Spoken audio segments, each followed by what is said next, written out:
duration of life, pass the night sleeping and the day of performing activities that are for naught. Manda sumanda mandayoho, mandasya manda pradnyasya vayo, mandayasya yavai, nidra irete naktam divacha vyartha karma bihi. Moments of Maharaja Parikshit as a conqueror against effects of Kali. Parikshit conquers all directions. Sutta Goswami, learning about the effects of Kali, Parikshit took up his bow and arrows and prepared himself for military activities. Maharaja Parikshit started on chariot with black horses, flagged with lion symbol. He left the capital to conquer in all directions. Maharaja Parikshit then conquered all parts of earthly planet, Bhadravasa, Ketumala, etc., and exacted tributes from the respective rulers. In his travel, he hears about Pandavas. In those places, hearing the glories of his ancestors being sung, which indicated glory to Krishna, his deliverance from the Brahmastra of Ashwatthama, the great devotion and affection of the Pandavas and Vrishnis for Krishna, highly satisfied and very generous, his eyes filled with affection, he gave those glorifies great wealth and cloth. Affection of Krishna towards Pandavas. Out of his college mercy toward Krishna, who is universally obeyed, rendered all kinds of service to the malleable sons of Pandu by accepting posts ranging from chariot driver to president to messenger, friend, night watchman, etc., according to the will of Pandavas, obeying them like a servant and offering obeisances like one younger in the years. When he heard this, Maharaja Parikshit became overwhelmed with devotion to the lotus feet of Lord. Sarthasya Parshada.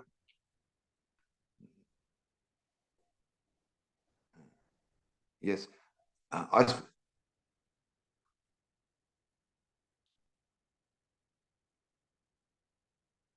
Conversation between earth, form of cow, and dharma in the form of bull. Now you may hear from me of what happened while Maharaja Parikshit was passing like this.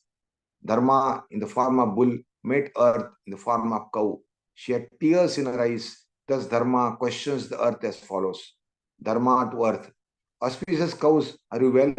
You appear pale and your face is slightly withered. I think that you are in great anxiety, O mother. Are you lamenting for a friend in a distant land? 1. Are you lamenting that I have lost my 3 legs and standing on one leg, on one only? 2. Are you in great anxiety because henceforward the unlawful meat eaters will exploit you? 3. Are you sorry that demigods are now bereft of sacrifice offerings? 4. Are you grieving for living beings because of their sufferings due to famine and drought? 5. Are you feeling for the unhappy woman and children who are led by unscrupulous persons? 6. Are you unhappy that goddess of learning is being handled by Brahmanas addicted to acts against the principle of religion? 7. Are you sorry to see that Brahmanas have taken shelter of administrative families that do not respect Brahmical culture? 8. Are you now lamenting the disorder created by so-called administrations bewildered by Kali? 9.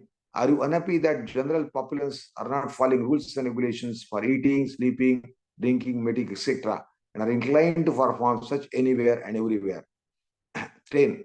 You are now bereft of Lord's presence. You are probably now thinking of those activities and feeling sorry in their absence.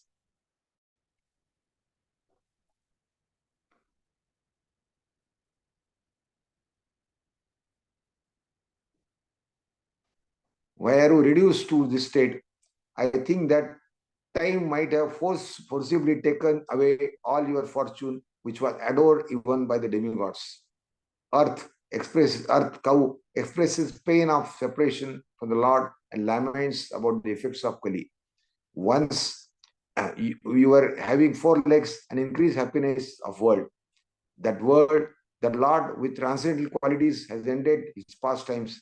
In his absence, Kali entered. Qualities of Lord. 1. Truthfulness. 2. Cleanliness. 3. Intolerance of another's unhappiness. 4. Power to control anger. 5. Self-satisfaction. 6. Straightforwardness. 7. Steadiness of mind. 8. Control of the sense organs. 9. Responsibility. 10. Equality. 11. Tolerance. 12. Equanimity. 13. Faithfulness. 14. Knowledge. 15. Absence of sense enjoyment. 16. Leadership.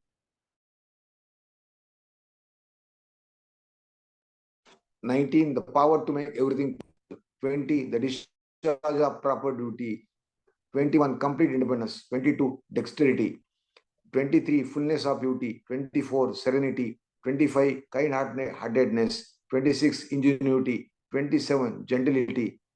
28, magnanimity. 29, determination. 30, perfection in all knowledge. 31st, proper exhibition. 32, possession of all objects of enjoyment. 33, joyfulness. 34, immutability. 35, fidelity. 36, fame. 37, worship. 38, pridelessness. 39, being at the personality of Godhead. 40, eternity, and many other transcendental qualities which are eternally present and never to be separated from Him. I am thinking about myself, you, demigods, sages, devotees of the Lord, and all followers of Varnashrama. Lakshmi ji, whose glance is sought by demigods like Brahma, gave up her own abode and engaged in the service of lotus feet of the Lord. Being decorated by the lotus feet of the Lord, I was endowed powers to supersede the fortune of all the three planet systems. But at the end, when I left, I was so fortunate the Lord left me.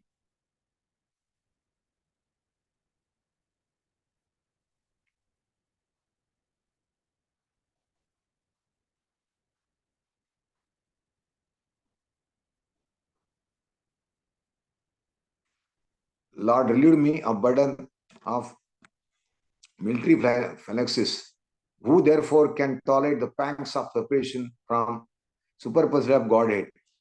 He could conquer the gravity and passionate wrath of his sweethearts, like Satyabhama by his sweet smile of love, pleasing glance, and hearty appeals.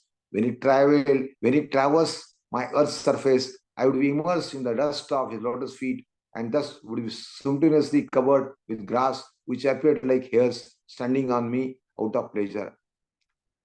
While they are talking, the saintly King Parikshit reached the shore of Saraswati river, which flowed towards the east.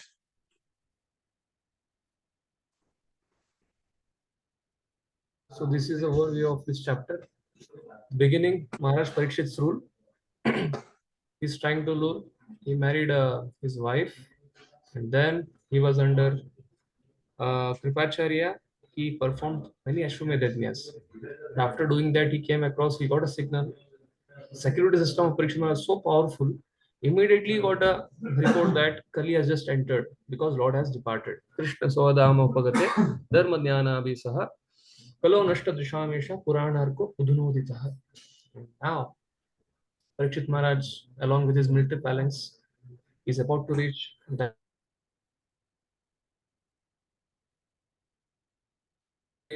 general public. Everybody is glorifying Krishna, Pandavas, and Parikshit Maharaj in relation with Lord. So we will continue from shloka number 11 until 35. We'll try to conclude this chapter today. Try our best. Let's see how it goes on.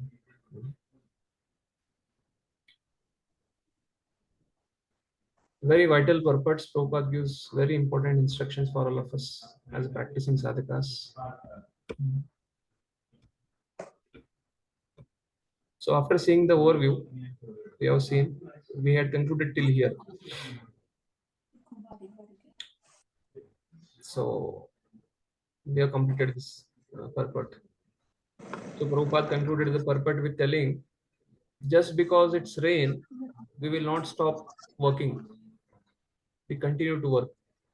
We make it, we carry raincoat, we take umbrella, and then we continue working in rain also. Many farmers, the rain is the only time when they keep sow paddy, sugarcane, and they have to work hard. Otherwise, there will be no grains.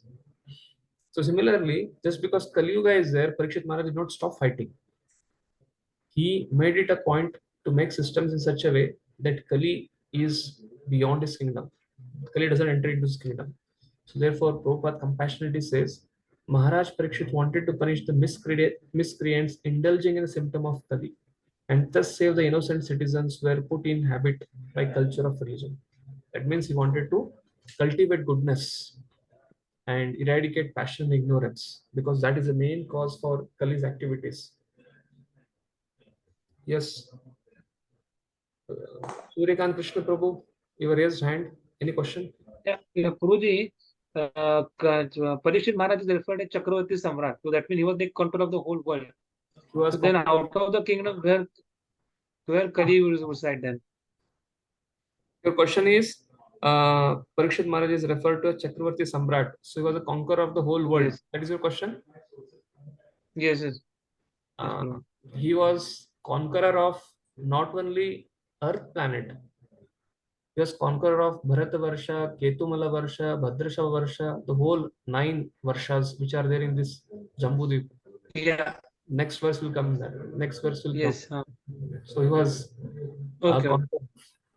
actually there are 2 Vamshas. One is Surya Vamsha and then there is Yadu Vamsha, Chandra Vamsha. When the Surya Vamsha Chakravarti Samrat is reigning the whole Bhumandala, that is whole Dvipa, existing place where people reside, then under him the Chandra Vamsha king is taking care of the earth. That comes in the 9th canto of discussion of Yayati Maharaj. Why Yayati became a devotee after enjoying so much with Devan and Sarvishta? The answer is Chakravarti Pad. Vishnu Chakravarti Thakur says he was under the reign of Ambrish Maharaj, who was the king of whole Bhumandala. Because of his influence, Yayati Maharaj became a devotee. But he was only ruling the earth globe. Okay. So Parikshit Maharaj is ruling the whole Bhumandala. Okay.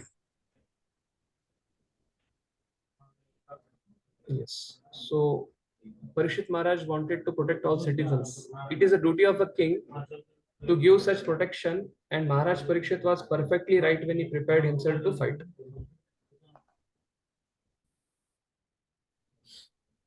So continuing the next shloka. Swalankritam Shama Tarunga Yojitam Ratam Mrigendra Dvajam Ashrita Purat Vritoratasva Dvipapati Yuktaya Swasenaya Digvijaya Nirgataha.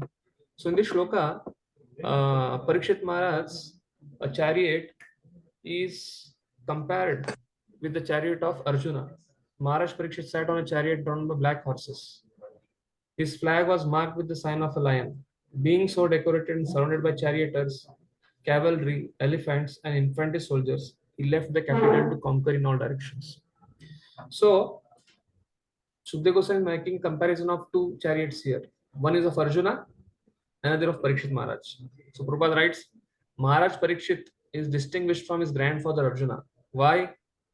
Parikshit Maharaj is having black horses. Arjuna had which horses? Which color? It is there in the purport. White horses. Yes, white horses. If you see in Bhagavad Gita, cover page, white horses without any dot also on it, black dot. They are pulling the chariot of Arjuna. But Parikshit had a black horses. Second thing is here, flag was marked with lion. What was Arjuna's flag marked with? Hanuman. Hanuman. Yeah, there was Hanuman, Kupidvaja. So Hanuman, the great devotee, he used to cry war cries when Bhima killed 100.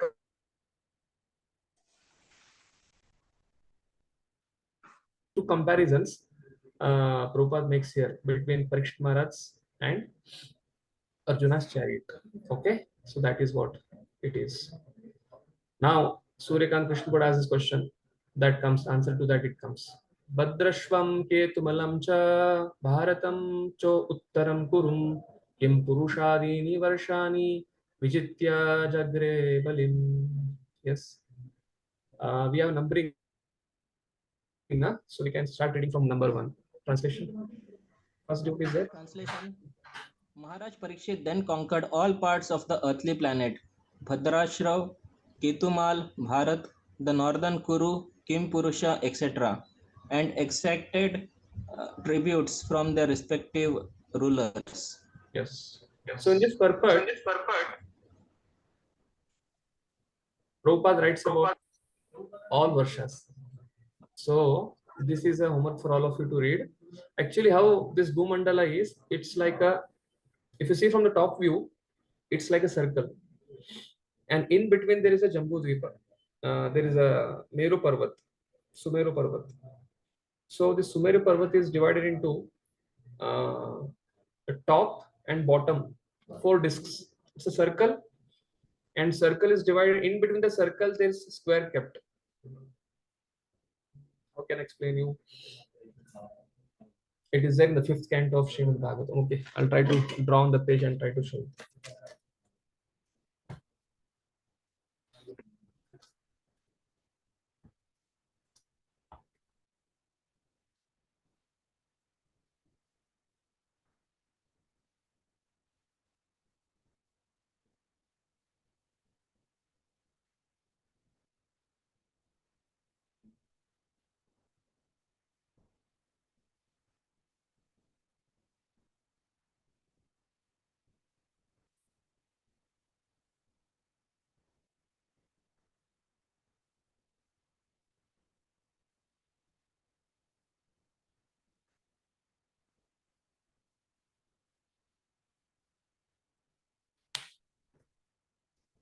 You're able to see this?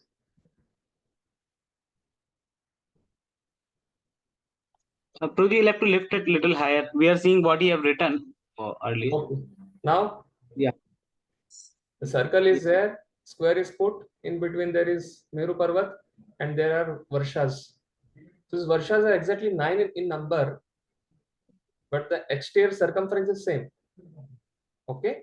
The lowest is a Bharata Varsha. It's visible? Yes, Prabhuji. 1, 2, 3, 4, 5, 6, 7, 8. Actually, there are 9 parts. One mountain is divided into 2. Therefore, it makes 1 Varsha into 9. So bottommost part is a Bharata Varsha. Okay? This Number 4, you mean? 4, number 4. Okay. Okay? That is Bharat Varsha. And that 4 is divided into 7 more parts.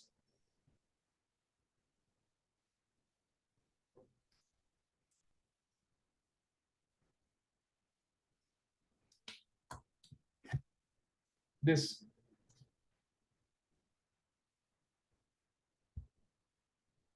Yeah, you are able to see this? 1, 2, 3, 4, 5, 6, 7.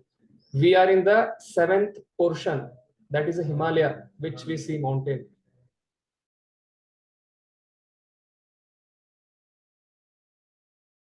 Before Kali Yuga, everything was accessible to Parikshit Maharaj 5,000 years before. He goes in all these Varshas. Okay? But now, unfortunately, Kali Yuga, only the 7th portion where we see Himalayas, that is a Himalaya. So this in Bharata Varsha, remaining 6 portions are inaccessible to us. But Kim Purushas, Kinnaras, they have a siddhis, people who have different siddhis, they have access to this thing. And that is the reason if you see, if you still go to Haridwar, Badrinath, there are many sages who are doing so much tapasya. Once a student from a Lambudri family of Badrinath, he had come to NIT Warangal, he was doing MTech, and he used to tell all the pastimes, what used to happen there. He was sharing one of his relatives. Many times, that place is a very, very mystical place. Many youths, they get disappeared. Why? Many transcendentals, Siddhas, Kinnaras, Mohinis, everybody comes there and they catch youths and they take away. That's it. And his dead body is found somewhere. Or he's missing, not even a dead body, he's missing. And one person who was a mystic yogi, he started climbing the Himalayas. After climbing, after some time, he came across one long, tall fellow. He just warned him, you can't cross his limit. He did not hear. After that, that person took him up and threw him from the top down. So he was a yogi. So basically, they are pujaris of Badrinath. They come in that Lambudri family. He was sharing such pastimes. So it's a very mystical place. What is that Himalaya which we see? That is the 7th portion where we are staying, the Bharata Khande. It's like a globe. It is like we will discuss more in the 5th canto of Bhagavatam. I will not take much of the time. But what I'm trying to tell is the whole Jambudvipa is middle circle, and then surrounding that there are 7 more circles. We will be studying that in the 5th canto of Srimad Bhagavatam, 5th canto, chapter 20, 21, 20, 23, 24. So this description is about the middle portion, Jambudvipa. So Parikshit Maharaj went to Bhadrashva Varsha, and then he went to Ketumala Varsha, and then Prabhupada speaks about Ketumala Varsha. Prabhupada speaks The Earth planet is divided into 9. Yeah. Devotees, someone can read this purport from here, this Earth till here. Second devotee. Yes. This Earth planet is divided into 7 dvipas by 7 oceans, and central dvipa called Jambudvip is divided into 9 varshas or parts by 8 huge mountains. Bharat Varsha is one of the above mentioned 9 varshas, and Ketumal is also described as one of the above varshas. It is said that in Ketumal Varsha, women are most beautiful. This Varsha was conquered by Arjuna also. A description of this part of the world is available in the Mahabharata. Sabha Parva 28.6. Prabhuji, next I'll have to read. Next. Yeah, I can read. Yeah, it is said that this part of the world is situated on the western side of the Meru Parvat, and inhabitants of this province used to live up to 10,000 years. Bhishma Parva 6.31. Human beings living in this part of the globe are of golden color, and the woman ensemble resembles the angels of heaven.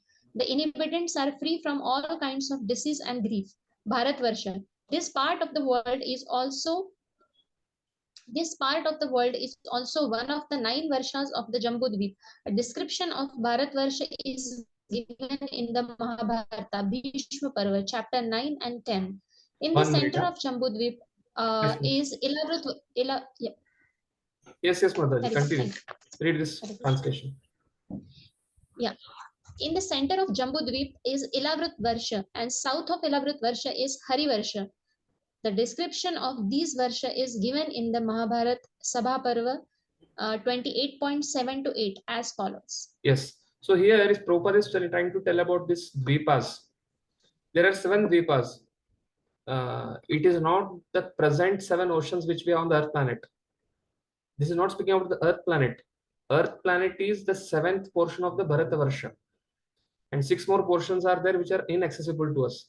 And this Bharata Varsha is part of the Jambudvipa. If you see carefully here, the Bhumandala is divided into 7 concentric islands which are separated by 7 oceans. It's saltwater ocean, then sweet sugar syrup, then there is milk, then there is liquor. So different liquids are there. So this is the whole demography of the Bhumandala. In that, the middlemost portion is called Jambudvipa, which is surrounded by the salt water. In that saltwater ocean, the Bharata Varsha has 7 more parts. That is Bharata Bhumi. What we say, this earth is like standing like a globe on the top of that. You have seen the ice cream, cone ice cream. The spherical portion is put on the cone, top of the cone ice cream, and the cone is inside. And cone you can hold it. The cone portion is the Antarctic, and that is the reason flights don't go from any flight has to go from America to India. They come from America to Holland or Europe, and then from there they come back to India. Actually, if you see carefully, from South Africa, if they want to go to South America, they don't go directly. They have to come to Europe and Amsterdam. From there again they come back to this, because that path is completely covered by ice cup, and that is it. In that globe, Earth globe is standing there according to Bhagavad. And remaining 6 portions are there, which is Bharata Varsha. And this total, like this 9 Varshas, they are the part of Jambudvipa. And like this, there are 7 more Dvipas. That is what Prabhupada is trying to tell here. And this description you will be reading more nicely in 5th canto, 20th chapter. Okay, so that is what I just wanted to show, that Parikshit Maharaj had access to the whole Jambudvipa.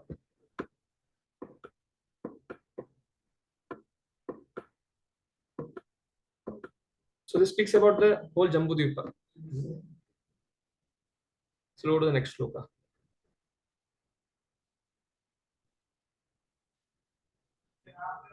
We'll just try to recite the shloka and then go ahead.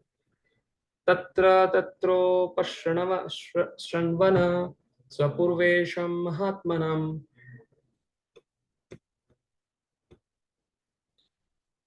Pragiyamanam cha yashah Krishna Mahatmya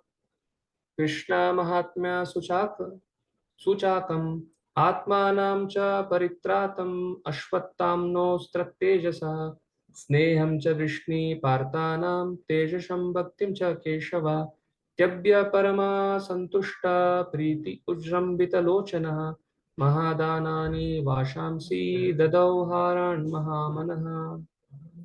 Hare Krishna. Yes. So third devotee can read the translation. Wherever the king visited, he continuously heard the glories of his great forefathers, who were all devotees of the Lord, and also of the glorious acts of Lord Krishna. He also heard how he himself had been protected by the Lord from the powerful heat of the weapon of Ashwatthama. People also mentioned the great affection between the descendants of Vrishni and Pritha, due to the latter's great devotion to Lord Keshava. The king, being very pleased with the singers of such glories, opened his eyes in great satisfaction. Out of magnanimity, he was pleased to award them very valuable necklaces and clothing. Yes.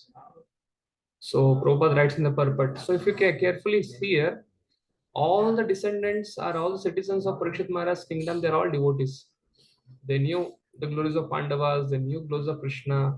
They knew glories of Parikshit Maharaj, and they are compiling songs in glorification of all of them. And then Parikshit Maharaj is rewarding them wholeheartedly. So Prabhupada speaks about the wonderful thing Prabhupada Kano brings out in this purport is guest reception. Or when any great personality comes to a kingdom, or the main head of the kingdom, when he goes to the kingdom, how the citizens welcome him, how they appreciate him, how they glorify him, it is being spoken here. And therefore, Prabhupada starts the purport with the subject matter of those welcome addresses was Krishna. Nowadays also, we have so many summits, G20 summit, this summit, that summit, UNO, UNESCO. Whenever people go, okay, they are given red carpet welcome, the flight is arranged, their accommodation is arranged, and people glorify just for sake of glorification. But Prabhupada speaks about how devotees should be sarala. They should not just glorify for the namesake, they should glorify genuinely. And therefore, this purport brings out that concept of guest reception and glorification of very, very exalted Vaishnavas, how we should do this. Prabhupada begins the purport with that, this is a system from time immemorial, and Maharaj Parikshit, since he was one of the well-known emperors of the world, was also presented with address of welcome in all parts of the world as visited those places. What is the subject matter of those welcome addresses? Krishna. Krishna means Krishna and his eternal devotees. As the king means the king and his confidential associates. Like we see this picture of Garbhodaka Vishnu, Garbhodaksha Vishnu. He's on the serpent bed, Ananta Shesha, and Mahalakshmi is massaging Pada Sevanam. And then we see Sirolaksha Vishnu, he's in Shirisagar, he's sitting on Ananta Shesha, and Brahma always goes and meets him there to report him and is accountable to him. But when we see this picture of Mahavishnu, you see he's just swimming inside the ocean of Karana Ocean. But it is not like that. The 80th chapter of 10th canto describes the opulence of Mahavishnu. What is the description? Krishna is in Dwarka with Balram, with all his father, grandfather, and suddenly the Brahmana's sons start dying. As soon as Brahmana gives birth to a child, the children are dying. 1, 2, 3, 4, 5, 6, 7, 8. Ninth son, when Brahmana's wife is going to beget, that time Arjuna comes to leave Subhadra. So Subhadra was Arjuna's wife. When Arjuna comes there, this Brahmana comes inside the assembly of Krishna in Sudharma palace and starts blaming the whole Yaduvamsha, Krishna and Balram. And that time Arjuna becomes little disturbed when he was scolding all the Kshatriyas, that all Kshatriyas should wear bangles in their hand because they're not able to protect my one son. My 8 children have died and nobody is doing anything. That time Arjuna takes a vow, I will protect your son. Krishna may not protect, Balram may not protect, the whole Yaduvamsha may not protect, but I will protect. I have got Pashupatastra from Lord Shiva. I have defeated all the Gandharvas, Kinnaras. What all things I have not done? I have won the Mahabharata battle itself. That time he takes Pashupatastra and he constructs a amazing cage around Brahmana's home. And that moment, when the Brahmana's wife gives birth to the child cries. He doesn't, as soon as he is put on the bed, he disappears. The whole Pashupatastra, which was cage-like formation, also gets broken. And Brahmana had warned Arjuna, these Kshatriyas are simply for namesake Kshatriyas. If you don't fulfill the promise, what you will do? Arjuna says, I'll go throughout the whole Bhumandala. I'll go and search all 14 planet systems and bring back your son. Arjuna goes to Patala. Arjuna goes to Indraloka. Then he goes to Siddhaloka. He goes to Brahmaloka, but he doesn't find a cause for the son's death of Brahman. After that, he comes back to Dwarka and he's about to lit fire with his arrow and he's about to jump to the fire. And this Brahman was a neighbor of Krishna himself, and Krishna was watching this from his palace, from his terrace. And immediately Krishna comes down and tells Arjuna, come, I'll try to help you. And Arjuna takes Arjuna, and Krishna brings his horses with his mystic chariot, mystic horses who are from the spiritual world, and they go to Brahmaloka. From Brahmaloka, directly they enter into the cosmos. The layer, earth layer 10 times, water layer, then the layer of air, then the layer of fire, then the layer of ether. After surpassing it, they come to Karana ocean. And the Karana ocean is completely effulgent. It is shining like anything. And then Arjuna is perturbed, he's astonished and seeing, oh, what is this? At some point of time, through that 5 coverings, the horses starts hesitating to go ahead. Then Sudarshan Chakra, Krishna uses Sudarshan Chakra, and Sudarshan Chakra completely enlightens the whole path. And that time the horses start going with full speed.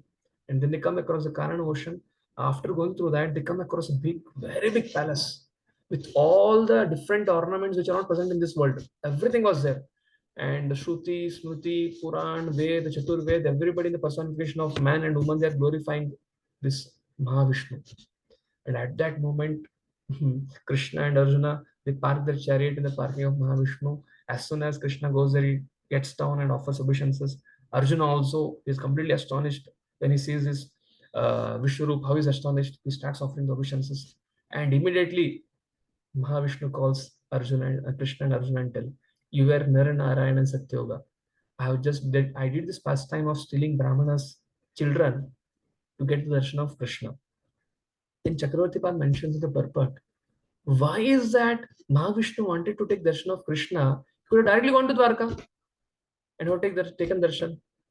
But Chakravarti Pad says that was not so easy because Krishna is the source of Mahavishnu, and Mahavishnu is under the jurisdiction of Krishna.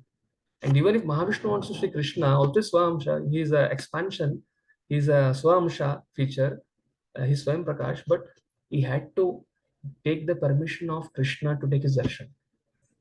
If first child would have been killed and Krishna had gone to Mahavishnu to bring that child back, if that was the reason, then Krishna would have gone only when the first child would have died. But Krishna waited for the 9th child because Arjuna had taken a vow. Now why Krishna will try to give misery to Brahmana?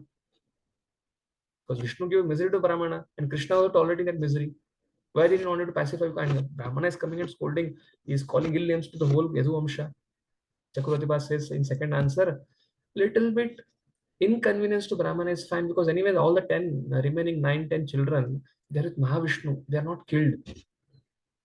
When Krishna and Arjuna go there, all the 9 children, the first child has become 16-year-old, then 12-year-old, 10-year-old, 8-year-old. It comes like that. All 9 children, they come and sit in the chariot of Krishna. They're completely nourished by the glands of Mahavishnu with rich clothes, with amazing jewels. And Krishna takes all of them in the chariot and comes back to the Dwarka. So, because Mahavishnu cannot take darshan of Krishna, therefore, only Mahavishnu can give misery to anybody. But because Yamraj cannot give, none of the demigods can enter Dwarka, Because Dwarka is protected by the arms of Krishna and Balram. Who can do? Swayam Prakash only can do it. That was the reason Mahavishnu used to come and steal. Second reason, Krishna did not go immediately after the first birth of the child, first death of the child, because Krishna thought, why I should go and give darshan to Mahavishnu? Anyways, my expansion. And therefore, when Arjuna came, and why he gave misery to Brahmana? Anyway, children did not die. The children were blessed by Mahavishnu. Therefore, Mahavishnu gave little bit trouble to Brahmana so that his children will be blessed and sent back to Dwarka. Fourth thing, when Arjuna came and took a vow and Arjuna was about to die, that time because Krishna is Bhakta Vatsala, he, to protect Arjuna, he went to Mahavishnu. These are the four reasons Chakravarti says that, Mahavishnu also wants to take darshan of Krishna. He cannot directly come in and knock and come and Sudharma and come and take darshan. No. And therefore Dwarkavasis are glorified. Why? Because Dwarkavasis, everybody, even prostitute, they used to come to offer glorification to Lord Krishna. You might have seen in the 10th and 11th chapter of Dwarka. They are also glorified by Prabhupada in their purports of Prabhupada. Therefore, what I'm trying to tell here, glorification of Krishna means glorification of Krishna and his eternal devotees. As a king means king and his confidential associates. So Mahavishnu, as we see in the picture of Bhagavad Gita, is not just swimming inside the Karana ocean. He has his palace. He has Shruti, Smruti, Puran, Vedas. He has all the Kriya Shakti. He has Sambit, Sandhini, Ladini Shakti. They are glorifying him. So in this way, we can see when Krishna comes with all his paraphernalia. Similarly, when Lord comes, he comes with his all associates, with all paraphernalia. If someone can read the second paragraph. Yes, Arjun spoke, can I continue? Krishna and his unalloyed devotees. Yes, Guruji. Krishna and his unalloyed devotees cannot be separated, and therefore glorifying the devotee means glorifying the Lord and vice versa. Maharaj Parikshit would not have been glad to hear about the glories of his forefathers like Maharaj Yudhishthira and Arjuna had they not been connected with the acts of Lord Krishna. Everything. The Lord descends specifically to deliver his devotees, Paritranaya Sadhunam. The devotees are glorified by the presence of the Lord because they cannot live for a moment without the presence of the Lord by his different energies. The Lord is present for the devotees by his acts and glories, and therefore Maharaj Parikshit felt the presence of the Lord when he was glorified for his acts, especially his saving Maharaj Parikshit in the womb of his mother. The devotees of Lord are never in danger, but in the material world, which is full of dangers at every step, the devotees are apparently placed into dangerous positions, and when they are saved by the Lord is glorified. Lord Krishna would not have been glorified as the speaker of the Bhagavad Gita had his devotees like the Pandavas not been entangled in the battlefield of Kurukshetra. All such acts of the Lord were mentioned in the address of welcome, and Maharaj Parikshit in full satisfaction rewarded those who presented such addresses. The difference between the presentation of welcome addresses today and in those days is that formerly the welcome addresses were presented to a person like Maharaj Parikshit. The welcome addresses were full of facts and figures, and those who presented such addresses were sufficiently rewarded. Whereas in the present days, the welcome addresses are presented not always with factual statements, but to please the post holder, and often they are full of flattering lies. And rarely are those who present such welcome addresses rewarded by the poor receiver. Yes, Prabhu. So this difference between welcome address in Vedic times and present days, this is one of the closed book answer for you, all of you. It's a 3-mark question which will be coming, which is there, I think, in your handbook. So Parikshit Maharaj, in olden days, in the Vedic days, the welcome address were full of facts and figures. Like this, Prabhupada is writing here, Krishna would not have spoken Bhagavad Gita if Pandavas were not, if Arjuna was not disturbed. Similarly, if Arjuna had not taken a vow of bringing the son of Brahmana, Krishna would not have done it. Therefore, glorification of Krishna, if you see the whole pastime of Bhagavatam, it's not that Krishna did this, did that. Krishna will do something whenever the Vrajvasis, they went into Agasur's mouth. So protect them, Krishna is going there and is expanding himself. That is the only pastime where Krishna is expanding from his body.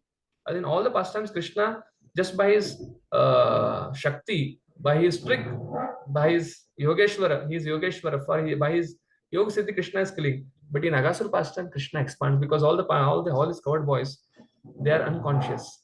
So that the Sakyara should not get disturbed. So similarly, all the pastimes of Bhagavatam, wherever we see, it's involving Lord and his devotees. So how Krishna served Pandavas is a very, very important shloka.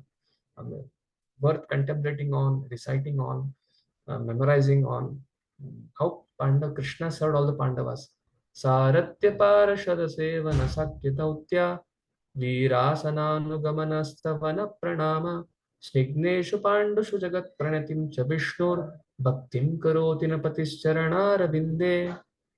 So in this word, snigneshu is very important. When you practice bhakti, in the beginning stage of bhakti, like NOI, NOR, Ishopanishad speaks about three types of devotees: Kanishtadhikari, Madhyamadhikari, Uttamadhikari. What is the journey of a Kanishtadhikari to Uttamadhikari? The journey of Kanishtadhikari to Uttamadhikari is he becomes malleable in the hands of Krishna Lord and especially his devotees. That aspect of malleability, to be whatever, like let thy will be done, like Jesus is saying, let thy will be done, not my will be done. That means whatever Lord sanctions, we accept it without complaining, understanding that this is my own past karma. Lord is purifying. I should suffer more. You know the example of this person. One devotee was doing some service in the kitchen during Prabhupada's time. So his one finger got cut. And then he came crying to Prabhupada, telling that, Prabhupada, I'm doing this sabji cutting for Krishna's pleasure, but his finger got cut. And Prabhupada told your whole hand was supposed to be get cut. But because you are doing service for Krishna, therefore only the finger is cut. So the meaning is, Snigdesha means being malleable in the hands of Guru, Hari, Guru and Vaishnavas, not complaining. Tattenu kampa susamikshamanam bhunjanayim atma kritam vipakam. So it's a birthright. Prabhupada writes there, the birthright is of a devotee is to go back home, back to Godhead. And what is that birthright? Malleability.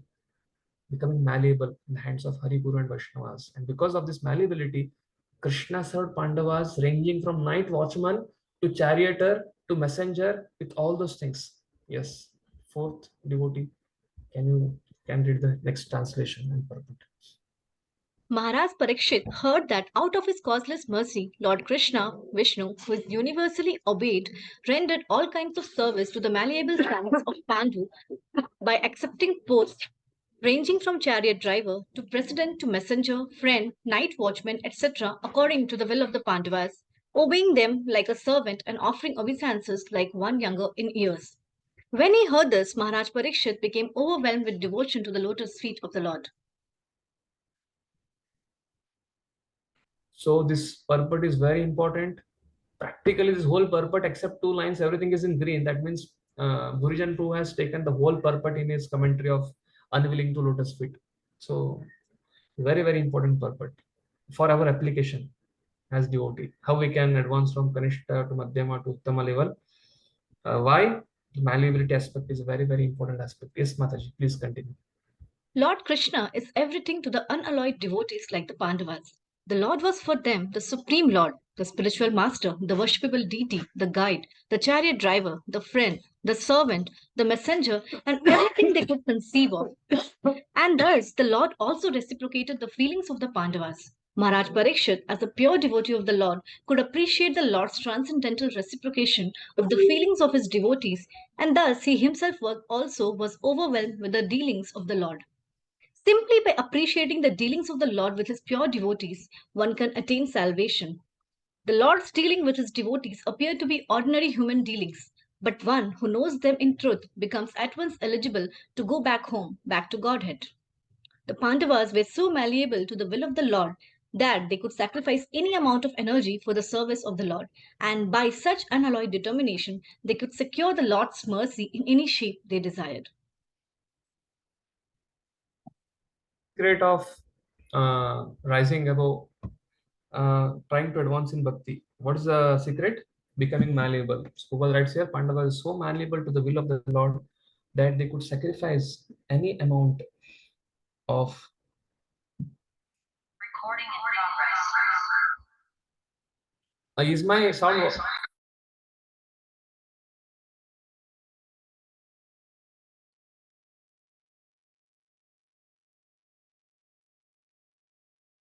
It was getting repeated.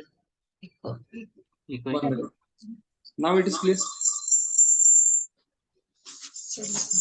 Again, echo is there.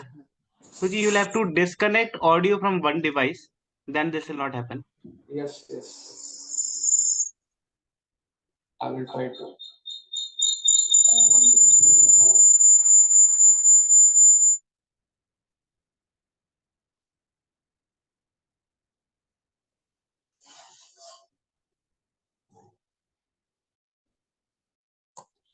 Now it is audible, na? Clearly? Yes, Prabhuji. Yeah. Actually, I think my internet on laptop is unstable. Therefore, I'll try to project from here and let the sound come to this mobile. I'll just join and share the screen.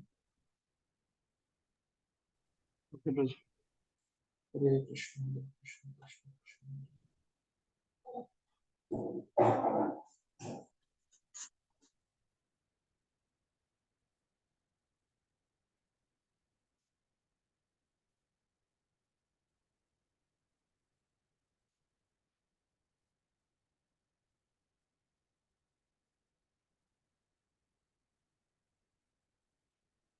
Okay. Hare Krishna. Yes. This is true.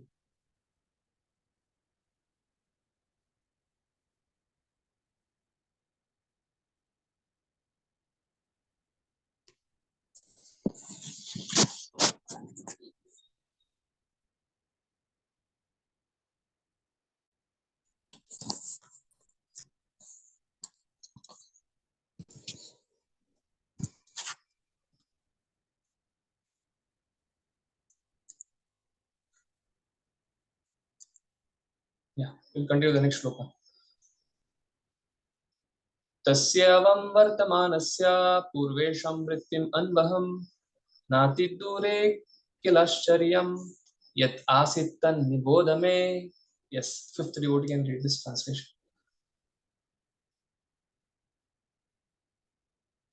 Okay, fifth devotee is absent. Sixth devotee.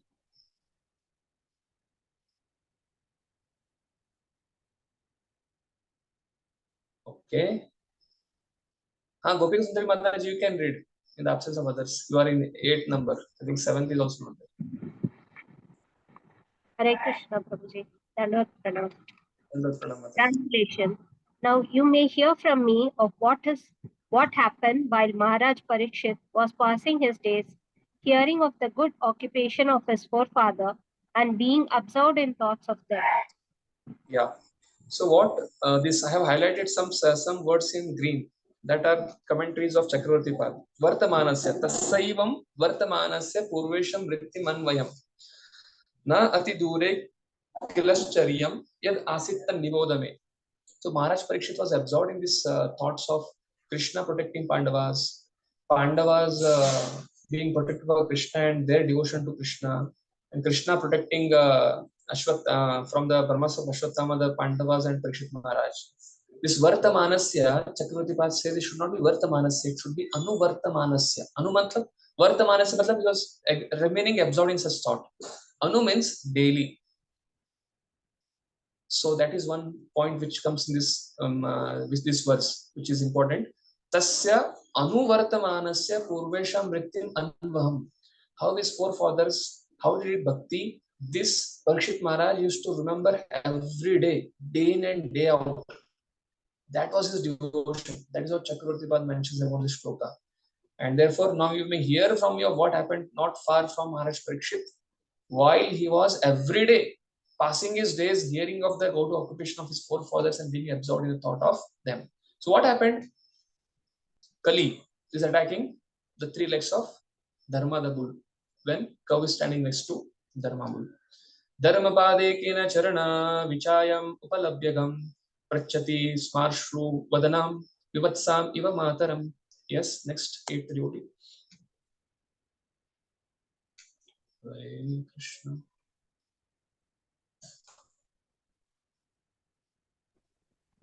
Translation. The personality of religious principle, Dharma, was wandering about in the form of a bull, and he met the personality of earth in the form of a cow who appeared to grieve like a mother who had lost her child.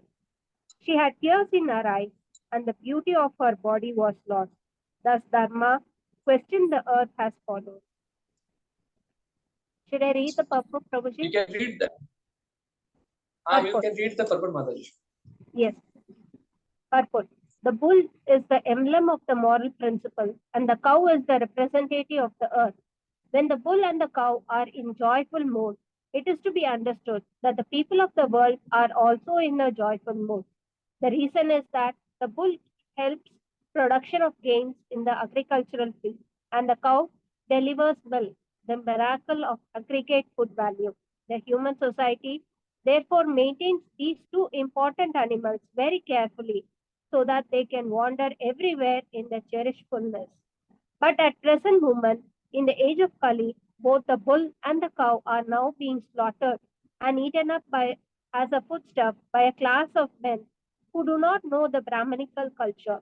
The bull and the cow can be protected for the good of all human society simply by spreading the Brahmanical culture as the topmost perfection of all the cultural affairs. By the advancements of such culture, the moral of the society is properly maintained, and so peace and prosperity are also attained without deteriorate. The cow and the bull and the action are prominent by the following symptoms. Hare Krishna. Is the Brahmanical culture. Because Kali means people are in mode of passion and ignorance. Therefore, Prabhupada is trying to tell here that the most important function in Kali is milk of cow's milk. What is cow's milk? Cow's milk, little bit of cow's milk, by drinking that, one can revive Brahmanical culture. Prabhupada here, at the present moment in the age of Kali, both the bull and cows are now being slaughtered, eaten up as foodstuffs by a class of men who do not know the Brahmanical culture. Actually, cow is like one of the mother out of 6 mothers. And because cow's milk is very important for nourishing the vital element of a person, that is brain. What happens is it nourishes the brain tissues by which one can access Shastras. One can, a person can just read the word, but one has to understand the purport, one has to understand the essence behind that word. That happens when one comes to Brahmanical culture. Yasya deve para bhakti yata deve tata guru. So Brahmanical culture is a take-off pad. But after that, transcendence says one rises in transcendence by the mercy of Hari, Guru and Vaishnavas. According to that Upanishadic statement, Yasya deve para bhakti yata deve tata guru tasyaita katitarata prakashante mahatmanam. But it begins with what? Brahmanical culture. And because that is not there, cow and bull being mistreated indicates people are meat eaters. So when you speak about mode of goodness, when you speak of Brahmanical culture directly proportional to mode of goodness. And mode of goodness means no breaking of 4 principles, no meditating, no illicit sex, no intoxication, no gambling. That means one should not break this. One should follow these 4 things: austerity, truthfulness, cleanliness, and mercy. When one follows these 4 elements, he comes to mode of goodness immediately.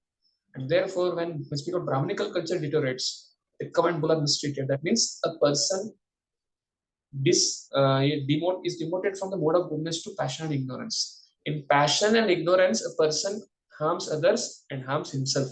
Therefore, solution for this is one has to rise to goodness. How one can rise to goodness?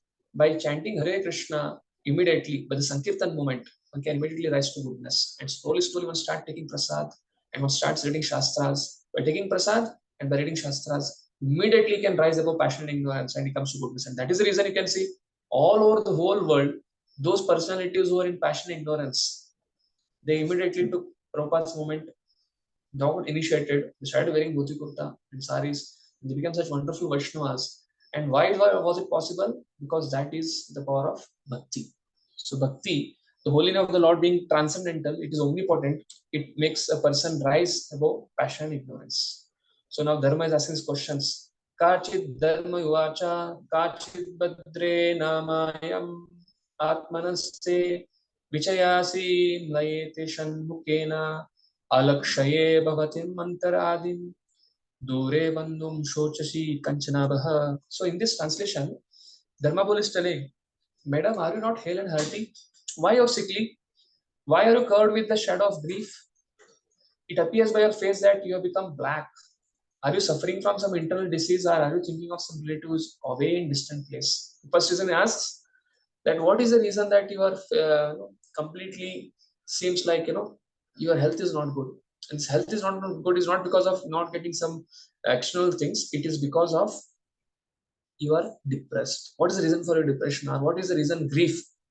Is it because of your relatives in some far distant place? Because of that you are in grief? So Prabhupada writes in the purport very nicely. Prabhupada speaks about in Kali Yuga, the families have become nuclear families. And her father is somewhere, mother is somewhere, child is somewhere. Practically, this is a symptom of Kali Yuga. What is symptom of Kali Yuga? Like Mother Earth, the Bhumi, the cow is very disturbed here. She's grief. Her face is so become black. Black means pale. Basically, there is no charm. There is no teja. Because of what? What is the reason? Anxiety. Prabhupada writes about Kali means full of anxiety. Everyone is diseased with some kind of ailment. From the very faces of people of this age, one can find out the index, which is the index of mind. One can easily understand that their faces are having no teja, oja. Everyone feels absence of his relative who is away from home to earn some money. The particular symptom of age of Kali is that no family is now blessed to live together. To earn a livelihood, the father lives at a place far away from the son. The wife lives far away from the husband, and so on. They are suffering from internal disease. And what is that? Separation from those near and dear, and anxieties from maintaining the status quo. Two reasons why people of Kali Yuga are frustrated. What is anxiety?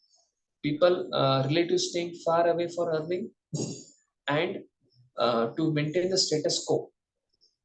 What is the reason for far away staying? To maintain the status quo. They go away from the home. These are the two reasons. These are but some important factors which make the people of this age always unhappy. Padernyunam sochasi maikapadam atmanam va vrashaler pokshayamanam avosuradin hritayadnya bhagan praja utasvin magavati avarsati. Yes, next devotee can read. Parmeshwari Mataji, your turn. Translation and purport. I have lost my 3 legs and am now standing on 1 leg only. Are you lamenting for my state of existence, or are you in great anxiety because henceforward the unlawful meat-eaters will exploit you? Or are you in a sorry plight because the demigods are now bereft of their share of sacrificial offerings because no sacrifices are being performed at present? Or are you grieving for the living being because of your sufferings due to famine and drought? Yeah. So Mother Earth is telling, because I lost dharma, the dharma bull, I lost my 3 legs. Is that the reason? Because of my condition, I am your son. Therefore, you are lamenting for me because dharma. You are like the bhumi. You are saying that dharma has become less in the bhumandala, or because of, and 4 legs means what? Truthfulness, mercy, and austerity, cleanliness. So surely 3 legs are gone means surely people have started eating meat. Meat are exploiting you. Are you sorry for because demigods are not getting sacrificed because people are not in goodness? What is the point of offering sacrifices? There is no sacrifice. Are you praying for the living beings because of their suffering due to famine and drought? Yes, Mataji. Can you read the purport in green? With the progress of the age of Kali, 4 things particularly, namely the duration of life, mercy, the power of recollection, and moral or religious principles will gradually diminish. Since dharma or the principles of religion would be lost in the proportion of 3 out of 4. The symbolic bull was standing on 1 leg only when 3/4 of the population of the whole world become irreligious. The situation is converted into hell for the animal. In the age of Kali, godless civilization will create so many so-called religious societies in which the personality of Godhead will be directly and indirectly defied. And thus, the faithless societies of men will make the world uninhabitable for the saner section of people. Again, continue, Prabhu. I'll add purport. Therefore, dharma has 4 legs, as we told: truthfulness, austerity, cleanliness, mercy. So 3 legs are gone means only truthfulness is remaining Kali Yuga. And also this cow and bull and Kali personified. Kali indicates the age of Kali, and age of Kali basically dharma means what? Brahmanical culture, the brahmanas, the varnashram, that will be deteriorated. What to speak of that? Meat eating, cleanliness is broken by illicit sex, and then gambling. This will be prevalent. The mode of passion and ignorance will be prevalent like anything. And therefore, the Prabhupada writes here a very nice statement here. When 3/4 of the population becomes irreligious, the situation is converted into hell for animals. Because when out of 100, 3/4 of the population becomes irreligious, that means they will degrade to passion and ignorance. That means their food will be meat. All the animals will kill animals and eat. And therefore, Prabhupada writes here, that will become like hell for the animals. Prabhupada writes here, there are gradations of human beings in terms of proportionate faith in the Supreme Personality of Godhead. What is proportionate faith in the Supreme Personality of Godhead? Prabhupada explains about the Varnashram. The first class faithful men are Vaishnavas and Brahmanas. Vaishnavas and Brahmanas. There are Kshatriya and Vaishyas. There are second class, Satriyas, then Vaishyas, then Shudras. After them, Lachas and Yavanas, and last the Chandalas. So degradation of human instinct begins from Lachas, and the Chandala state of the life is the last word in human degradation. All the above terms we mentioned in the Vedic literature are never meant for any particular community or birth. So it's not like, Lachas means outside India. Nowadays, outside Indians have also become such wonderful Vaishnavas, and after the Panchantrik Vidhi of Diksha, they have become Brahmanical culture and they are serving, dressing the deity, cooking for the Lord. So Prabhupada is telling, this is an activity. Based on the activity, a person is categorized, irrespective of the birth. Prabhupada is trying to stress in this purport on that. There is no question of birthright or community. So one doesn't become a Brahmana, Kshatriya, Vaishya, Shudra, is not based on the birth. 7th canto Bhagavatam, 15th chapter, instruction to and there it says, Yasya Laksha. The living entities, categorization of which Varna, it is based on his Guna and Karma. The shloka comes in Bhagavad also, Guna Karma Svabhavasya. Also it comes in Bhagavatam, 7th canto, 15th chapter, where Yudhishthira Maharaj, Narada Muni is giving the instruction to Yudhishthira Maharaj about instructions for the human beings. So it is not based on birth, it is based on one's karma, based on one's act and one's symptom, which he shows. Based on that, one is categorized as Lacha, as Chandala, as Yavana. So speaking about that. The meat eaters are generally called Nachas, but all meat eaters are not Lachas. What is the meaning of it? Those who accept meat in terms of spiritual injunctions, basically, Vedas also prescribe in ignorance. There are 3 kinds of scriptures, Puranas. Purana is mode of ignorance, Puranas in mode of passion, Purana is mode of goodness. Mode of goodness means Vishnu Bhakti. Passion means demigod worship. And ignorance means worship of Lord Shiva, Durga. And there also people offer these 5 kinds of yam. There is Mura, there is Maithun, then there is parched rice, then there is alcohol. 5 things are there which are in ignorance, which are offered to the deity, and then it is partaken by the worshipper. So this kind of killing, according to Shastric killing, is not mlacha. Prabhupada is trying to tell you. Because what will happen there under the hierarchy of scripture, slowly from ignorance they will come to passion, and then from passion they will come to goodness over a lot of time. And therefore, for coming in Varnashrama is very, very important than not in Varnashrama or in some other religion. Why? Because there is no restriction. If you see as other religion, they even kill cows, they even kill on any day. So there is no restriction. But in the Vedic paradigm, although there is killing, as per the scripture, that elevates a person, because right now is in particular ignorance, then it will come to goodness over a period of many births. So that is what Prabhupada is telling here. Prabhupada speaks about beef is forbidden in the scripture, and the bulls and cows are offered special protection by the followers of the Vedas. But in the age of Kali, people will exploit the body of the bull and the cow as they like, and thus they will invite sufferings of various types. This also comes in a discussion between Chand Kazi and Chaitanya Mahaprabhu in the Chaitanya Charitamrita, where Chaitanya Mahaprabhu, one of the mridang is broken by the Chand Kazi's soldiers, and Chaitanya Mahaprabhu leads the first civil disobedience movement to Chand Kazi's palace in Navadvip Dham. And all the youths of Navadvip Dham with the lantern, they had taken mashal and they were marching toward Chand Kazi. And the discussion happens there. And Chaitanya Mahaprabhu gives an argument to Chand Kazi that, what kind of religion is this? That, cow is like a mother and bull is like a father, and you are killing the mother and father and eating as food. And Chand Kazi tries to retaliate and tries to combat the answer, but Mahaprabhu defeats the defeats the argument and tells how they're such innocent animals.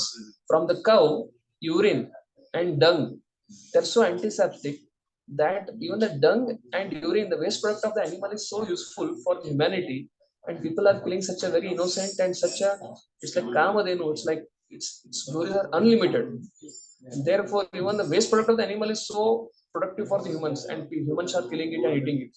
That is called as lacha. That is that kind of civilization is called as lacha civilization. And Prabhupada speaks about sacrifice. So Lord created 84 lakh species, secondary creator Brahma, and Brahma, Lord Vishnu gave through Brahma the sacrifice for pleasing all living entities. By sacrifice, they can be pleased. Third chapter of Bhagavad Gita, right from first verse to 15th verse, speaks about offering sacrifice. Yadne shishtasena shantam muchante salvatilvishe bunjate te tukam papa vachantyatma karanat yadnyartha karmano anyatra lokayam karma bandhana. So that this is a series of offering sacrifices. And therefore, what happens by offering sacrifices? By offering sacrifices, demigods are pleased. When demigods are pleased, Indra is pleased, rain comes. When rain comes, what happens? Anna bhavati bhutani, and Anna comes from where? Parjanya. Parjanya comes from where? Demigods are pleased. Therefore, this offering of sacrifice of demigods is meant for keeping the cycle of food cycle continuously. It goes on without non-stop, without able to kill other animals. Animals should be protected, but sacrifice offered in such a way. In some of the Vedic sacrifices, animals are sacrificed. But what happens? Those animals are immediately promoted to higher life. Therefore, that killing is not lecha killing. Therefore, Prabhupada writes here, the lechas, however, make plans to install slaughterhouses for killing bulls and cows along with other animals, thinking that they will prosper by increasing the number of factories and live on animal food without caring for performance of sacrifice and production of food grains. And that is not possible. Therefore, even that animal is dependent on grass. Animal also need fodder, and that comes from rain. Without a sacrifice, how will animal eat food? And without animal eating food, how will you kill the animal and eat the meat? So therefore, even if they want to become meat eaters, they have to depend ultimately on the mercy of demigods like sun god, Indra, Chandra, and such demigods must be satisfied with performance of sacrifices. And Prabhupada speaks about this material world like a prison, and therefore one should align. There are 4 things in accepting, coming to pure devotion. The first and foremost thing is acceptance of God. In Ishopanishad, Isha Vashamidam Sarvamyat Pincham Jagatam Jagat, we first accept that God exists. Once God exists, then alignment, Kurmanyeva Karamani, that comes there. Asura Namate Loka, those who don't align, what happens to them? Those who align, what happens to them? They can live for long years. Second step is alignment. The third step is acting for the pleasure of the Lord. There the sadhana bhakti starts. Where is sadhana bhakti, ragana bhakti, and bhava bhakti. And the fourth step is acting on his behalf. Like pure devotees who preach on Durita Jana, which gopis are glorifying, those are acting on the behalf of the Lord. They are like pure devotees who preach all over the world. They are like, the 4 steps are acceptance of Lord. Second is alignment to the Lord. Third is acting for the pleasure of the Lord and acting on the behalf of the Lord. And therefore, sacrifice is a first step. Acceptance of the Lord. Okay? What is sacrifice? Is the acceptance of the Lord. When we accept demigods, when we offer sacrifice to the demigods, we are accepting the superiority of Lord. Okay? Mataji, can you read this purport in yellow? The materialistic men went to work hard and enjoy fruity results for sense enjoyment. Thus, they are committing many types of sins at every step of life. Those, however, who are consciously engaged in the devotional service of the Lord are transcendental to all varieties of sins and virtue. Their activities are free from the contamination of the 3 modes of material nature. For the devotees, there is no need for performance of prescribed sacrifices because the very life of devotee is symbol of sacrifice. But the persons who are engaged in fruity activities for sense enjoyment must perform prescribed activities, sacrifices, because that is the only means to get free from the reaction of all sins committed by fruity workers. Sacrifice is the means for counteracting such accumulated sins. The demigods are pleased when the sacrifices are performed just as prison officers are satisfied when the prisoners are turned into a law-abiding citizens. Yeah. Law, So yes, Mataji, I'll just conclude this one. So what Prabhupada is trying to tell here is, those who are in the lower rung, those who not come to the path of bhakti, for them sacrifice is there. At least their Vedas are very broad. Ignorance, passion, goodness. So person who's in ignorance, he worships Lord Shiva and Durga, he offers 5 kinds of offerings and slowly rises to passion. Passion, sacrifice is mentioned. What is that? Worshipping different demigods like Indra, Chandra, Surya, Varuna. It's called Nitya Homa, which happens in most of the Vedic civilization. They used to offer this. And out of them, the Brahmanas, the smart Brahmana, different kinds of Brahmana, above them is Vaishnavas. The Prabhupada makes a point here. For the devotees, I'm trying to highlight. For the devotees, there is no need for performance of prescribed sacrifice because the very life of the devotee is symbol of sacrifice. What is the purpose of sacrifice? Purpose of sacrifice is acceptance of Supreme. Not only acceptance of Supreme, aligning with Him. Not only aligning with Him, acting for His pleasure. So devotees will come to the point of acting for the pleasure. When you practice Vaidhi Sadhana Bhakti, when you come to ISKCON, start chanting Hare Krishna, start following 42 principles, offering Bhoga to the Lord, not accepting anything, not worshipping any demigod. Okay, demigod worship might be there because of the pressure and other things for the family people and other things. But internally, devotee knows Krishna is supreme. That itself is a symbol of sacrifice. But those who are not on that level, those who are basically sacrifices for sense enjoyment, either in this life or in the next life, demigod worship, the karma kanda section. The Prabhupada writes here, like a law-abiding citizen, they completely align with the state. Similarly, the devotees who are there, they are already, their whole life is life of sacrifice. They're already practicing bhakti. Therefore, they don't have to practice sacrifice. Imagine somebody is studying in a PhD level. He doesn't have to go and start again from, if he goes to some other country, that degree becomes qualified there also, eligible there also, and doesn't have to go again back to the high school or college, graduation. No. Similarly, devotees at the level of pure devotion service, and that is the epitome of sacrifice. So Prabhupada says here, what is sacrifice for devotees? Lord Chaitanya has recommended only one yajna or sacrifice called Sankirtan Yajna, the chanting of the Hare Krishna in which everyone can take part. Thus, both devotee and footy workers can derive equal benefit from the performance of Sankirtan Yajna. Now, what is that? Prabhupada writes in Dhruva Maharaj section. This Sankirtan Yajna means you have to chant the holy names and distribute profuse prasad. When Parikshit Maharaj, and any of the great personalities like Lord Ram, different kings who have been kings in the Surya Vamsha, Yadu Vamsha, whenever they do sacrifice, there's profuse distribution of prasad, wealth for the Brahmanas. Prabhupada writes in Dhruva Maharaj section, when Dhruva Maharaj become a king and is offering sacrifices. So in the Hare Krishna movement, we don't give money to people who visit, but instead of money, we can give them prasad. And the benefit will be the same. People will get purified. Their bhakti will start. Their bhakti and sukruti will start. Today, tomorrow, next life, next many lives, they will come to practice bhakti and go back home, back to Godhead. So the two components of Sankirtan Yajna is, first is chanting Hare Krishna and then distributing prasad. So next shloka. Yes, Mataji. Next devotee can continue. Next shloka. Are you feeling sorry? This is what now? Okay. Are you feeling sorry for unhappy women and children who are left forlorn for unscrupulous persons? Or are you unhappy because of goddess of learning is being handled by Brahmanas addicted to acts against the principles of religion? Or are you sorry to see that the Brahmanas have taken shelter of administrative families that do not respect Brahminical culture? Purport.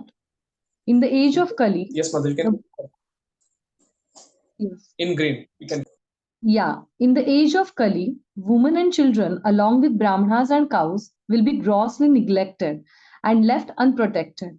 In this age, illicit connection with women will render many women and children uncared for. Circumstantially, the woman will try to become independent of the protection of men, and marriage will be performed as a matter of formal agreement between men and women. In most cases, the children will not be taken care of properly. The Brahmanas are traditionally intelligent men, and thus they will be able to pick up modern education to the topmost rank. But as far as moral and religious principles are concerned, they shall be the most fallen. Education and bad character go ill together, but such things will run parallel. Yes. So Prabhupada is highlighting here the first theme in the last shloka. Prabhupada highlighted about cows, mode of goodness, sacrifice. People are eating, consuming meat without offering sacrifices. If it is in Vedic paradigm, that doesn't become lacha. But people who disregard Vedic sacrifice, Vedic practices, and they eat meat, they are categorized as lachas. So basically, the cow dharma, the cow killing or eating beef, Prabhupada highlighted it on. And the Prabhupada says, sacrifice is meant for everyone, but devotees are beyond all sacrifice because their life itself is sacrifice. So that highlighted on killing cow. So this sloka highlights on Brahmanical principle, dharma. Dharma means no meditating, no illicit sex, no intoxication, no gambling. Previous point highlighted about meat eating. This is highlighting about illicit sex. Basically, because of the illicit sex, what happens? Men who are irresponsible, they want to dally with any woman. And after that, what happens? Prabhupada says, when a man and woman are there of the same age, a man can go all through the world and come back. Without the same woman, she can't just go. Man and woman may come together, but man runs off. But the woman has to face the consequences. And ultimately, they go to the point of okay, abortion and other things. But this is just, Prabhupada says about in his own purport in his lecture of Bhagavad Gita, such things like abortion, other things, when a child is about to come out and somebody does that, the person has to 100 times many such, it will come, the reaction will come manifold. That means a mother or father are not allowing the child to see the sunrise by giving them birth. Similarly, for many, many lives, such personalities will not be able to see the sunrise. So therefore here, woman being unprotected, uncared for, that is the aspect of illicit sex being highlighted here. And second thing, the Brahmanas who are meant for reading scriptures and preaching, but because just for remuneration, they are trying to serve the government, trying to serve the prime minister, they're trying to serve for maintaining the status quo. They're using their skill not for learning scripture, but for sense gratification, for pampering others. That is what they are utilizing it for. So therefore, here Prabhupada says, Brahmana are traditionally intelligent man, but they are being picked up by modern education to topmost rank, but there is no morality. In Ishopanishad, Vidyamsha, Avidyamsha, Yastad Vedubhayam Saya, Vidyam, Avidyamsha, Nityam Tirtha Vidyam, Amritam Ashnute. There, previous verse, that by Vidya, you get one result. By avidya, you get another result. Yastu sarvani bhutani. Vidyamsha, Vidyamsha. There, Prabhupada mentions, what is Vidya? 20 items of knowledge in Bhagavad Gita 13.2 to 4. 13.2 to 4, it comes, 20 items of knowledge comes. The rest, anything apart from this 20 items of knowledge is avidya. And therefore, first thing Prabhupada mentions is, Vidya means to learn to respect elders and trying to understand that Krishna is the source of everything. Sambhutim cha vinasham cha yastad vedobham sa sambhutim cha mrityam vinasham cha mrityam tirtha sambhutam amritam ashnute. So therefore, understand that Krishna is the source of everything, and apart from that, remaining 19 principles are how to practice that Krishna consciousness. And first thing is respect. Second thing is brahmacharya, and third thing is trying to be humble. All these principles are mentioned, but people have intelligence, but they are trying to somehow or the other trying to write. Prabhupada writing here, administrative heads as a class will condemn the tenets of Vedic wisdom for Brahmanical. So-called educated Brahmanas will be purchased by such unscrupulous administrators. Even a philosopher and a writer of many books on the religious principle may also accept an exalted portion of the government which denies all the moral codes of Shastras. So this is a symptom of Kali Yuga, Prabhupada mentioning here, 22nd. Yes. Translation. Next, devotee. Continue. The so-called administrators are now bewildered by the influence of this age of Kali, and thus they have put all state affairs into disorder. Are you now lamenting this disorder? Now the general populace does not follow the rules and regulations for eating, sleeping, drinking, mating, etc., and they are inclined to perform such anywhere and everywhere. Are you unhappy because of this? So this verse speaks about the basic code of a human being. Ahara nidra bhayamaitunam cha samanayat pashubir naranam dharmo iteshu adhiko vishesha dharmena na pashubir samana. What differentiates animal and human is the same things are both in animals and human beings, but human does it in a very sophisticated way. But in the age of Kali, when Prabhupada went to Bauri, he used to get only smell of three things: urine, and after that in a Bauri, all the hippies, they used to drink the beer and their vomit mixed together. That was the smell or stench, very nauseous smell, which Prabhupada had to experience when he was in Bauri. But he was there to preach Krishna consciousness. So therefore, this is the age of Kali, and there every person who is to drink is to die. And sometimes Prabhupada used to step on them and go back to his apartment. That Prabhupada had explained. Therefore, Prabhupada is writing here, this Bhagavatam first canto is written before Prabhupada went to West. But Prabhupada is observing the whole world, writing the modern commentary, which is completely in tune with time, place, and circumstances. This is a Vedic knowledge 5,000 years back, and Prabhupada is trying to write commentaries in purview of what is happening right now. So Prabhupada writes here, therefore, what differentiates a human and animal is a code of conduct. So Prabhupada writes in blue. Mataji, can you read that in blue? Therefore, for the human being, yeah, there are some rules and regulations even for fulfilling common demands. The human society avoids such rules and regulations when it is bewildered by the influence of the age of Kali. Before that, Prabhupada writes, a dog can mate with the bitch in public eyes, but if human being does, it will be like considered public nuisance. So that is the conclusion. Mataji, you can read in green. Yeah. In this age, the fathers and the guardians are not happy with the behavior of their wards. They should know that so many innocent children are victims of bad association awarded by the influence of this age of Kali. We know from Srimad Bhagavatam that Ajamil, an innocent son of a Brahmana, was walking down a road and saw a Shudra pair sexually embracing. This attracted the boy, and later on the boy became a victim of all debaucheries. From a pure Brahmana, he fell down to the position of a wretched urchin, and it was all due to bad association.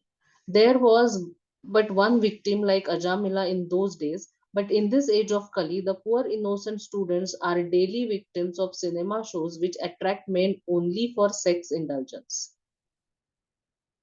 Should I read? You can continue on the invite also till end of the book. Okay.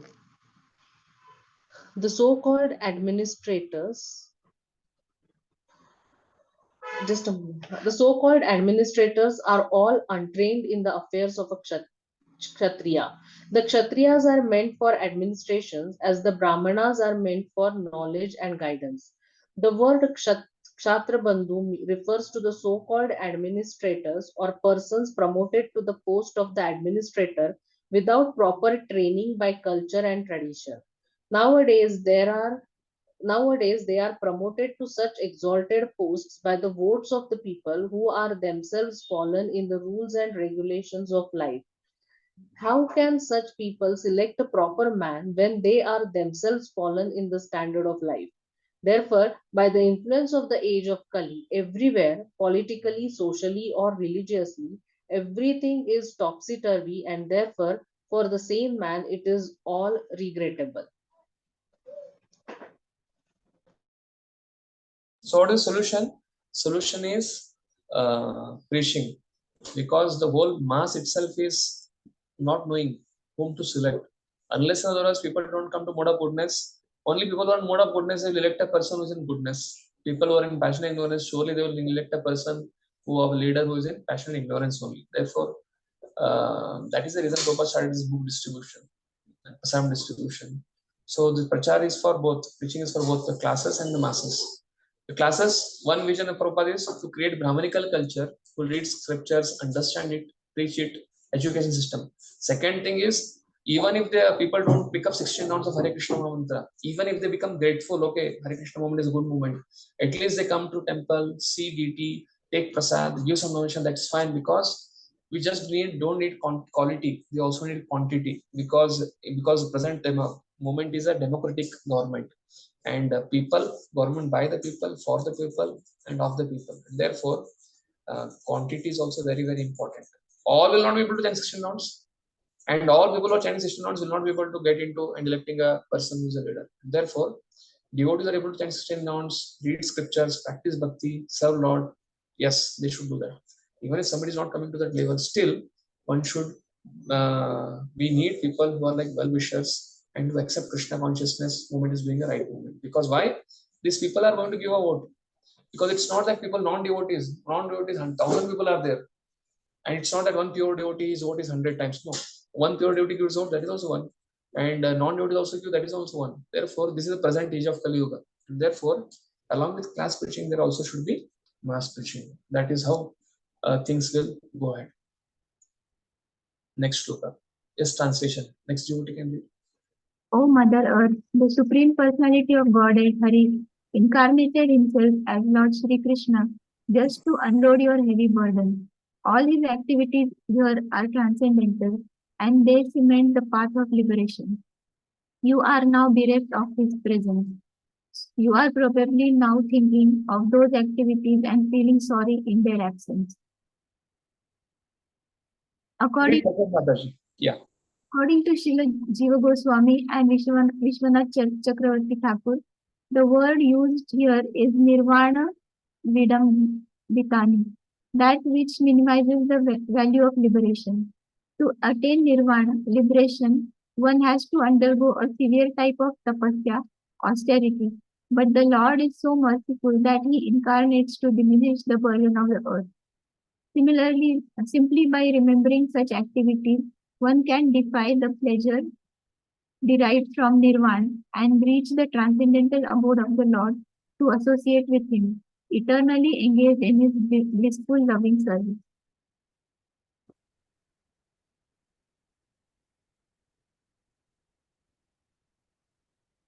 We'll end with the shloka. Yeah, Mata. We can continue reading this shloka. We'll end with this. Mother, you are the reservoir of all the riches. Please inform me of the root cause of your tribulations by which you have been reduced to such a weak state. I think that the powerful influence of time, which conquers the most powerful, might have possibly taken away all your fortune, which was adored even by the demigods. Therefore, no one should consider himself to be self-sufficient or independent of the Lord. Should I read the whole purport? Yes, Mata, you read the whole purport. By the grace of the Lord, each and every planet is created fully equipped. So not only is this earth fully equipped with all the riches for the maintenance of its inhabitants, but also when the Lord descends to the earth, the whole earth becomes so enriched with all kinds of opulences that even the denizens of heaven worship it with all attention. But by the will of the Lord, the whole earth can at once be changed. He can do and undo a thing by his sweet will. Therefore, no one should consider himself to be self-sufficient or independent of the Lord. Yes. So here, next is a shloka which speaks about 40 qualities of the Lord. I think no, not next. Yeah, we'll discuss this also and we'll end. Yeah, Mataji, continue this one. The earthly deity. The earthly deity in the form of a cow thus replied to the personality of religious principles in the form of a bull. O Dharma, whatever you have inquired from me is already known to you. Yet I shall try to reply to all those questions. Once you two were maintained by your four legs, and you increased happiness all over the universe by the mercy of the Lord. The principles of religion are laid down by the and the executor of such laws is Dharmaraj or Yamaraj. Such principles work fully in the age of Satya Yuga. In the Treta Yuga, they are reduced by fraction of 1/2, and in the Kali Yuga they are reduced to 1/4, gradually diminishing to the 0 point, and then devastation takes place. Happiness in the world depends proportionately to the maintenance of the religious principles, individually or collectively. The best part of valor is to maintain the principles despite all kinds of odds. Thus, one can be happy during the span of life and ultimately go back home, back to God. Yes. So Guru Jantu writes in his Unwilling to Lotus Feet that this is a very, very important point. What is that point? Prabhupada is writing here. The best part of the valor is to maintain the principles despite all kinds of odds. In Hindi, we have one saying, Raghukul neet aisi chali aayi, pran jai par vachan na jai. What is the meaning of this? Many movies, many dramas take this dialogue. This means I will die, but I will not break the principles of Dharma.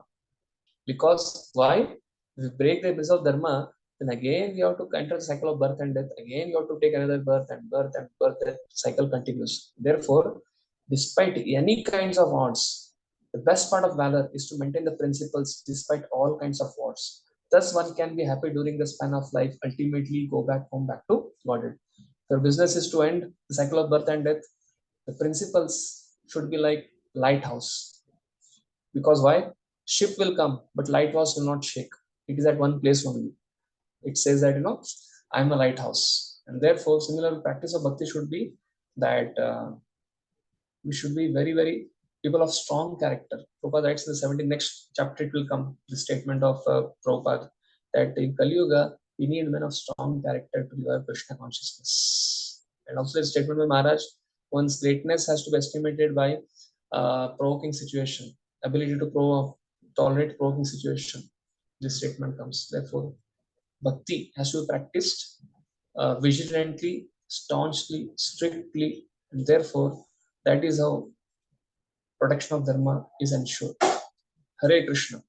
The next shloka 26 to 30 speaks about the 40 qualities of Lord, which Prithvi has replied first answer that dharma bull, you were standing on 4 legs, but now only on 1 leg you are standing. That means dharma is decreased. So what is the solution to revive dharma? To strictly follow the principles of dharma. That is only solution. How can it be done? By following 4 different strictly. By that, when it comes to goodness, in goodness one can accept Vedic literature and preach it. Otherwise, it's very, very difficult. So 26 onwards to 35 we'll see in the next class. Because I have a program, Radhashmi program today, 6 o'clock. So I have to start from here. So I'll be concluding here only. We are ending 20 minutes earlier. We'll continue this next. Hare Krishna. Srila Prabhupada ki Jai. Jai. Prabhuji, in case if you have 2 minutes, can you tell about the shloka test pattern? Yeah. The shloka test pattern is all of you, we will have test for around 15 shlokas. And shloka numbers, first line of the shloka I'll be, whoever is evaluating, they will tell the first line of the shloka, first word. Then all of you have to recite the whole shloka and along with translation, not verbatim, but translation. Okay. So these 15 shlokas are there for recitation now. So what you need to do is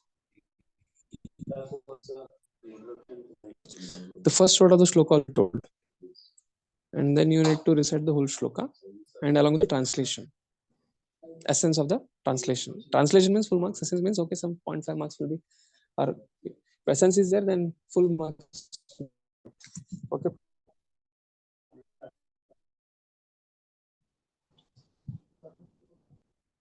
That's fine. Anush, no? Yes, Prabhuji, thank you. Prabhuji, one doubt I was getting, like all 15, because we'll have to recite, or like we'll be asking like 8 to 10 or some lesson. We have to remember all 15, but how it is, it is like a memorization. One shloka will be told, okay, Janmadasya Tonvayat, Janmadasya. Then you have to say Janmadasya Tonvayat Taratsatesha Vigneswarat, Tene Brahmaradayadikavi Muyantyat Surya, Tejo Varim Radamyata Vinumatra Tishargomusha, Damna Svena Sudana Sipum Satyam Param Dimai. Then in the translation, it should come absolute truth is whom from everything emanates, and is cognizant, all knowing, is beyond the three modes. It goes on. So the essence part, essence can be there of all translation. Okay. The main part out of 5 marks, 2.5 marks is for the shloka, and remaining 2.5 marks for translation. Okay.